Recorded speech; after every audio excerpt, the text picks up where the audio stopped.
Fatores de ameaça à biodiversidade. O termo biodiversidade descreve a riqueza e a variedade do mundo natural. As plantas, os animais e os micro-organismos fornecem alimentos, remédios e boa parte da matéria industrial consumida pelo ser humano. A diversidade biológica está presente em todo lugar, no meio dos desertos, nas tundas congeladas ou nas fontes de águas sulfurosas. Principais ameaças à biodiversidade: a poluição, o uso excessivo dos recursos naturais, a expansão da fronteira agrícola em detrimento dos habitats naturais, a expansão urbana e industrial, tudo isso tem levado muitas espécies vegetais e animais à extinção. Dentre os fatores que ameaçam a biodiversidade, destacam-se as queimadas, a poluição de rios, do solo e do ar, a caça predatória e os desmatamentos. Os desmatamentos, por exemplo, podem acabar com habitats de espécies que dependem deles para viver. A redução da diversidade biológica compromete a sustentabilidade e a disponibilidade permanente dos recursos ambientais. Poluição. A poluição prejudica o meio ambiente, inviabiliza o cultivo e o consumo de recursos naturais, provoca desequilíbrios ecológicos e pode ameaçar a saúde humana. Os tipos de poluição que podem ser citados são poluição atmosférica, poluição das águas, poluição dos solos, poluição sonora e poluição visual. Desmatamento. A cada ano, aproximadamente milhões de hectares de floresta tropical são desmatados.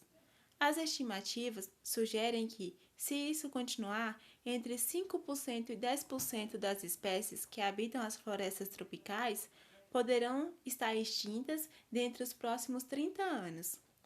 As florestas tropicais têm uma enorme biodiversidade e um incalculável valor para as futuras gerações. Muitas espécies que podem ser a chave para a cura de doenças, usadas na alimentação ou como novas matérias-primas, são totalmente desconhecidas do homem urbano, industrial, e correm o risco de serem destruídas antes mesmo de serem conhecidas e estudadas. Desmatamento na Amazônia. A floresta amazônica influencia o estado da atmosfera, com efeito direto no regime hídrico, por exemplo, da região sudeste do Brasil.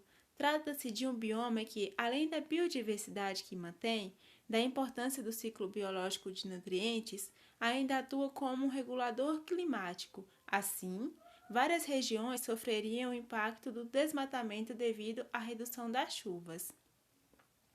O desmatamento na Amazônia vem crescendo nos últimos anos e tem sido destaque constante nos noticiários. De acordo com os dados do Instituto Nacional de Pesquisas Especiais, INEP, somente no mês foram desmatados mais de 1.700 km². Queimadas. Foram contabilizados 161.233 focos de incêndio no país de janeiro a outubro de 2019, o que significa 45% da área desflorestada a mais em relação ao mesmo período do ano de 2018. Em 2019, cerca de 52,1% das queimadas ocorreram na Amazônia, 30,3% no Cerrado, 10,4% na Mata Atlântica, 3,6% no Pantanal, 2,5% na Caatinga e 1,1% nos Pampas. Do mês de janeiro até agosto de 2019, já haviam sido registrados 43.421 focos de incêndio na Amazônia, 25.253 no Cerrado, 8.704 na Mata Atlântica, 2.974 no Pantanal e 2.072 na Caatinga e 905 nos Pampas. Áreas do solo mais afetadas pelo desmatamento. A riqueza em fertilidade do solo concentra-se na camada superficial, que a floresta se encarregou de formar durante anos.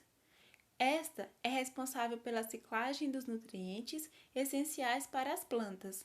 O desmatamento acelera a decomposição do estoque de carbono superficial, levando à perda de fertilidade do solo, trazendo como consequência um dos maiores problemas ambientais, que é a emissão de gases de efeito estufa. Problemas que afetam a água.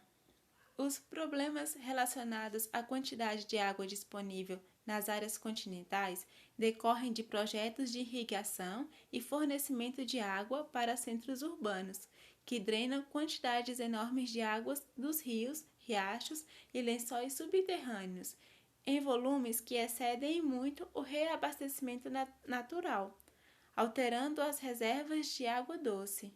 A drenagem excessiva de lençóis subterrâneos pode provocar o assentamento irreversível do solo, ou seja, o abaixamento da área conforme a água é retirada.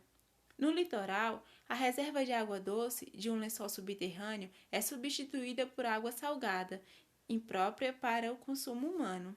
Nos países pobres, o desmatamento nas áreas de bacias hidrográficas, as pastagens e as práticas de cultivo em zonas íngremes e de altos índices pluviométricos reduzem a capacidade do solo de absorver a água da chuva. O aumentando o risco de enchentes, elevando o nível dos rios, reduzindo as reservas de águas disponíveis durante estações mais secas.